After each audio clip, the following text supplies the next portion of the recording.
जय परमेश्वर भाइयों। हिंदू मुसलमान अंग्रेज सभी देवता लोगों को जय परमेश्वर। तो भाइयों, साधन उपदास महाराज लिखी किताब जगत हित कहानी पेज नंबर 260 से पढ़ करके सुना दे। तो भाइयों, यह जगत हित कहानी जिसको श्री अनूपदास प्रिंटिंग प्रेस छावनी हरणपुरा में छाप के प्रसिद्ध किया, तारीख 17 अप्रैल सन 1909 जब वैशाखवती 12 सम्मत 1965। तो भाइयों, इस किताब में साधन उपदास महाराज ने बताया है जमीन माता जीव का जीव है और जमीन माता भाइयों राक्षसी विद्या के पाप से बीमार है और बिल्कुल दुबली हो गई है। तो भाइयों, राक्षसी विद्या का पाप पहले जमाने में राजा रावण ने चलाया था और भाइयों हन्ना कंस राजा ने भी चलाया था, कंस राजा ने भी चलाया था और कारून बादशाह ने भी चलाया था। तो भाइयों, उसी तरह से अब भी राक्षसी विद्या का पाप चल रहा है जो आज पूरा संसार दुख उठा रहा है और जमीन माता भी भाइयों राक्षसी विद्या के पाप से बीमार है और बिल्कुल दुबली हो गई है। तो राक्षसी विद्या का पाप अब जो चल रहा है वो हिंदुस्तान के सौदागर महाजनान बनिए बेईमान चला रहा है। तो भाइयों, यह किताब परमेश्वर के लेके आप सभी संसार के लोगों को पढ़ करके सुना दे तो आप सभी संसार के लोग अपने अपने औलाद बचने के वास्ते यह किताब जगत हित कहानी पढ़ करके बंदोबस्त करे और भाइयों बनियों का जो जाल चल रहा है उसको छुड़ाने में सब संसार एक दिल होकर के छोड़ावे। जय परमेश्वर। तो यह किताब परमेश्वर के लेके भाइयों आप सभी संसार के लोगों को पढ़ करके सुना दे ताकि इस किताब का इंसाफ होवे तो दुनिया में अमन चैन कायम हो जावे और जमीन माता भी भाइयों सुख से श्वास ले सके।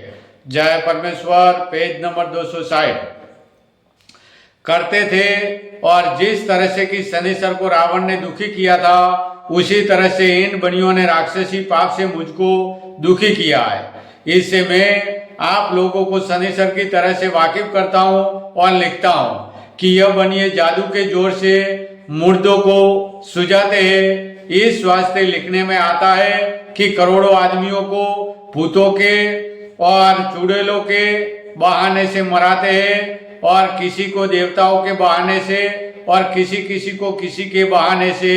सो न तो जन है और न भूत है और न पलित वगैरह है, परंतु जादू चाले से मार देते और जो थोड़ा सा पाप जिस किसी के नाम का करावे वो तो बीमारी पाता है कि जिसके नाम का पाप कराते और जबकि पाप को छोड़ देवे तो फिर वो बीमार कि जो जादू से बीमार किया था अच्छा हो जाता है कि हमको फलाने साधु या फकीर ने बीमारी से बचा लिया क्योंकि फकीर ने हाथ के फेर के आराम कर दिया।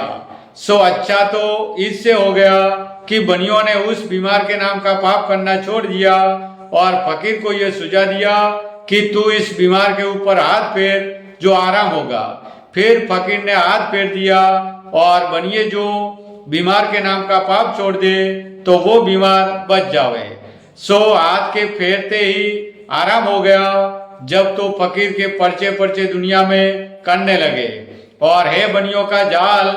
सो यह जब के देवतों के नाम से बीमारी करावे तो जब उनके नाम का बकरा और पाड़ा वगैरह मारे और वहां पर फिर बीमार के नाम का पाप छोड़ देवे तो बीमार अच्छा हो जावे तो फिर देवतों का पर्चा पर्चा करने को लग जावे और 84 लाख कुंडिया राड लौकी बनाइए। सो वहां पर ज्यादा पाप करे जब तो मर ही जावे और पाड़ा बकरा मारने से भी नहीं बचे।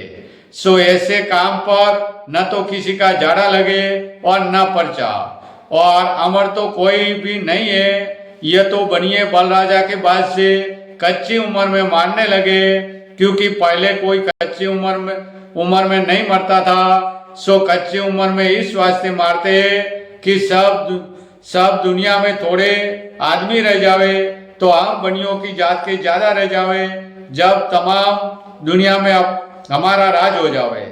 जब कि राक्षसी विद्या चलाते हैं जब ही कच्ची उम्र में मरते हैं, नहीं तो परमेश्वर के घर में तो सबकी उम्र पूरी है और पूरी उम्र पाकर ही मरते थे। और जो बनियों के जाल से कच्ची उम्र में मरने लगे सो सब संसार के लोगों को दिखता है और लगा आदमियों से और जीव जंतु से कोई भी पूरी उम्र नहीं पाते और कच्ची उम्र में मर जाते। यह सब बनियों के जादू से मरते हैं कि रावण अन्नाकंस वगैरह ने राक्षसी विद्या के। जय परमेश्वर भाइयों, जय परमेश्वर।